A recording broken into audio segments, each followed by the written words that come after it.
Laidos draugas Lidl. Taip gyventi verta.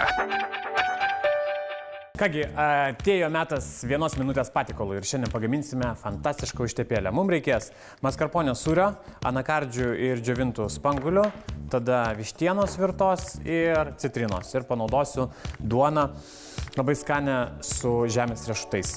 Tai 3, 2, 1, pradedame. Tai vištieną truputį pasismulkinam, kelias dalis ir dedame į virtuvinį smulkintuvą. Taip, vištieną.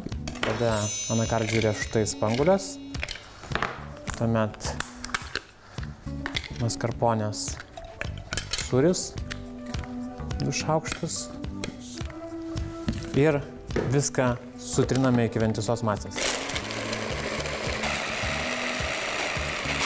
Taip, pasūdyt papipirint galit pagal skonį, tada aš atjaunu duonos. Jie galite, aišku, apskrudinti, bet skanu ir neskrudinta. Tiesiog ant duonos aš tepu štai gardžiosios užtepėlės. Atrodo kaip skumbrės paštetas.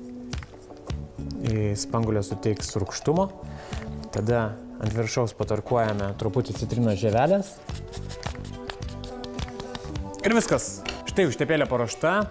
Aromatas citrino ir jeigu jūs norite ją pasigaminti namuose, pamatyt, kad labai tai paprasta. Jeigu vištieną turite ir parūkytą, čia puikiai tiks, bet man norisi, kad atsiskleistų labiau spangulės ir riešutai, todėl rūkyta vištiena gali truputį užgožti skonį. O šiaip vištieną galite dar papildomai pasūdyti, jeigu ją vyrėte tiesiog vandenyje, o ne sultinyje. Laidos draugas Lidl. Taip gyventi verta.